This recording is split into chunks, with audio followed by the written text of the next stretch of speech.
এই বিষয়গুলো আমাদেরকে বিস্তারিত আমি জানার চেষ্টা করেছি। আপনি যে প্রসিকিউটর কথা বললেন, তিনি সম্ভবত আজ থেকে 2 দিন বা 3 দিন আগে তিনি আমার কাছে একটা পদত্যাগপত্র দিলেন। সেই পদত্যাগপত্রের ভাষাটা ছিল সম্ভবত এরকম যে, তিনি আগে শিক্ষকতা করতেন এবং তিনি তার শিক্ষকতায় ফেরত যেতে চান। তিনি এই ট্রাইব্যুনালে কাজ করার অপারগতা প্রকাশ করলেন। তো আমি এইটা পাওয়ার পরে বরঞ্চ আমি তাকে জিজ্ঞেস করলাম যে, "তুমি এতদিন কাজ করেছো, এখন কি হঠাৎ করে চলে যেতে চাচ্ছ কেন?" তখন তিনি যেটা আমাকে বলছিলেন যে, "স্যার, আমি আমার প্রফেশনে আসলে আমি দীর্ঘদিন ছিলাম। আমাকে সেখানে আনা হয়েছিল। আমি আমার প্রফেশনে ফেরত যেতে চাই।" তো যখন একজন পদত্যাগ করে, তাকে আর তো রাখার আমার আর কোনো স্কোপ থাকে না। আমি সেই পদত্যাগপত্র গ্রহণ করেছি এবং প্রসিডিউরালি যেটা করতে হয় আমি আমাদের আইন মন্ত্রণালয়ে পাঠানোর বিষয় সেখানে আমি পাঠিয়ে দিয়েছি এবং সম্ভবত সেটা গৃহীত হয়েছে। উনি গতকালকে থেকে তিনি আর আমাদের প্রসিকিউশন টিমের সদস্য নন। তার কাছে যেসব ফাইল-টাইল যেগুলো আছে, যেসব মামলাগুলো তার অধীনে ছিল, সবগুলো আমি আমার হেফাজতে নিয়ে এসেছি। তিনি যেসব সুযোগ সুবিধাগুলি ভোগ করতেন, সেগুলো আমি তাৎক্ষণিকভাবেই আমার হেফাজতে নিয়ে এসেছি। এই হচ্ছে বিষয়। আর আজকে সকালবেলা আমরা যেটা ওই যে বললাম যে 2 জন প্রসিকিউটর নবনিযুক্ত, তাদের সাথে একে অপরের সাথে পরিচিত হলো। আর আমাদের যে এখন যে চলমান মামলাগুলো আছে, আমরা কয়েকটি মামলা সম্পর্কে এটা আপনাদের সাথে আমি ফ্র্যাঙ্কলি বলি, যে মামলার বিষয়বস্তুটা নিয়ে এই নিউজটা এসছে, পার্টিকুলারলি সেই মামলাটা আমি আজকে তাৎক্ষণিকভাবে যার কাছে ছিল আমি সেটা কল ফর করেছিলাম। করে আমি এই কেসটা প্রাথমিকভাবে এটার সম্পর্কে আমি খোঁজখবর নিয়েছি এবং মূলত আমাদের আজকের এই সকালবেলার বৈঠকটা এই কারণেই ছিল। আর অনেকগুলো বিষয় আছে যে আমাদের আভ্যন্তরীণ অনেক কিছু থাকবে, এগুলো তো আমরা পাবলিকলি বলার কোনো সুযোগ নেই, বলতেও পারবো না। আমার পিরিয়ডে, আমার কর্মকালে কোনো প্রসিকিউটর যদি তার বিরুদ্ধে বিন্দুতম কোনো দুর্নীতির অভিযোগ ওঠে, সাবস্টেন্টিভ কোনো অভিযোগ যদি আমি পাই, আমি তাকে স্পেয়ার করব না। এবং এটা আমি এই মেসেজটুকু আমরা প্রথমবার যখন আমরা আমাদের প্রসিকিউশন টিমের সাথে যখন আমরা বৈঠক করেছিলাম, প্রত্যেক প্রসিকিউটরকে আমি একই কথা বলেছি যে, আমার সাথে যদি আপনারা কাজ করতে হয়, নির্লিপ্তভাবে সকল লোভ লালসার ঊর্ধ্বে উঠে এখানে বসে কাজ করতে হবে। আর না হয় আপনারা যদি কেউ এখানে কাজ করতে আপনাদের সেভাবে না পারেন, আপনারা চলে যেতে হবে। আপনি যে কথাটা বলছেন যে নিউজটা আমরা পেয়েছি, এটা একটা সিরিয়াস অভিযোগ। এই অভিযোগ আমাদের কোনো প্রসিকিউটরের বিরুদ্ধে ওঠার কথা ছিল না। যখন উঠেছে তাৎক্ষণিকভাবে এটার ব্যবস্থা নেওয়া উচিত ছিল। আমরা এটা প্রশ্রয় কেন দিয়েছি আমি জানি না। হ্যাঁ, হতে পারে যে ফর্মাল কোনো এলিগেশন তার কাছে আসেন নাই। এটা জানেন আপনারা যে মানে মিডিয়াতে নানান অভিযোগ থাকলেও যতক্ষণ পর্যন্ত আনুষ্ঠানিকভাবে কোনো অভিযোগ আমাদের কাছে না আসবে, আমাদের পক্ষেও তো এটাকে প্রসিড করার একটু আইনগত বাধ্যবাধকতা থাকে। তো এটা নিয়ে আজকের যে নিউজটা আপনি যেটা আছে, এটা আমি খুব ক্লিয়ারলি বলি, এত রাগ ডাকের কিছু নাই। যদি কোনো ফর্মাল এলিগেশন আমার কাছে আসে,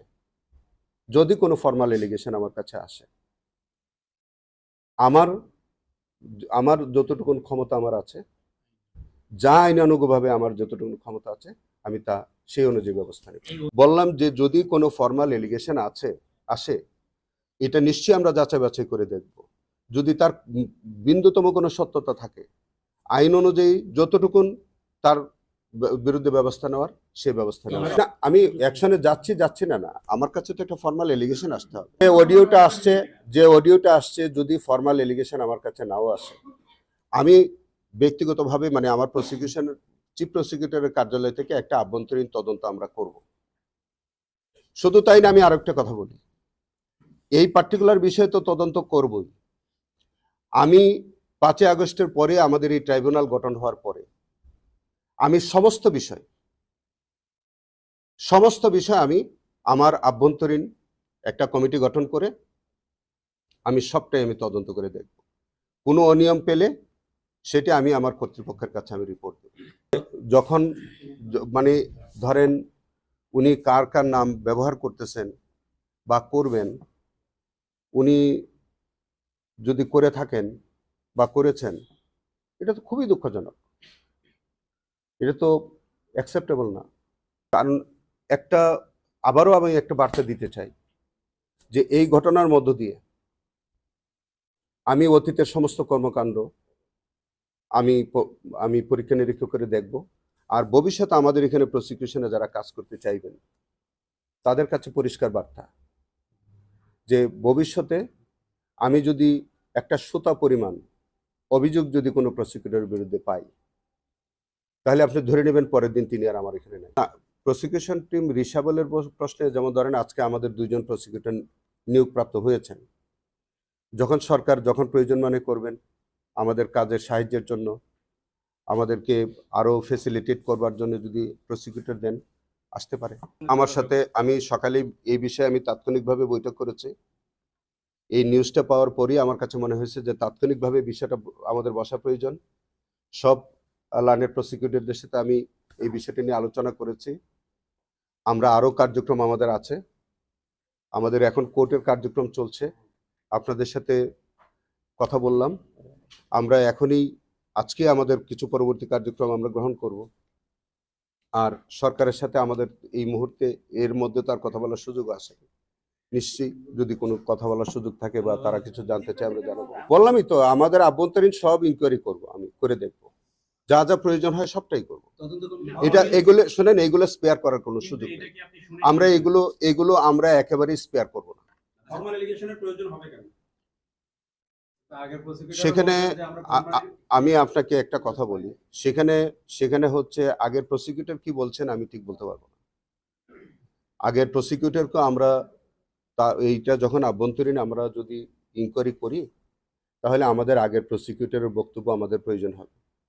তাকেও আমরা হয়তো সালাম দিব, তার কাছ থেকেও আমরা হয়তো বিষয়টা জানতে চেষ্টা করব যে তিনি কতটুকু জানেন, কি জানেন, সবটাই তো আমাদেরকে দেখতে হবে।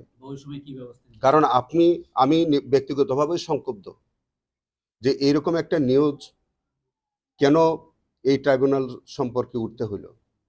অতএব এটা তো আপনাদের ডিমান্ড না করলেও এটা আমার ব্যক্তিগত ডিমান্ডই হচ্ছে যে এটার উপরে একটা ইনকোয়ারি তো হওয়া প্রয়োজন এবং আইনগতভাবে যতটুকুন যা করার তো করতে হবে।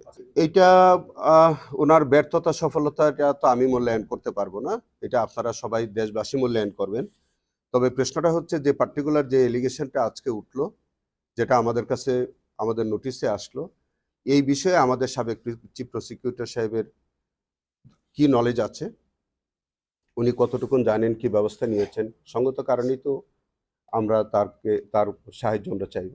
চিফ প্রসিকিউটর না ঠিক আছে, সেটাও আমরা বা আমাদের যিনি অ্যাডমিনের দায়িত্ব পালন করতেছিলেন তিনি আমার পাশেই তো বসা, ওনার কাছ থেকে আমরা তথ্য নিব, সবার কাছ থেকে আমরা তথ্য নিব। এই বিষয়ে এক কথাই হচ্ছে যে নিউজটা আসছে, যে অডিও ক্লিপের কথাটা আসছে, এটা আমরা যাচাই বাছাই করতে আমাদের কোনো কৃপণতা করব না।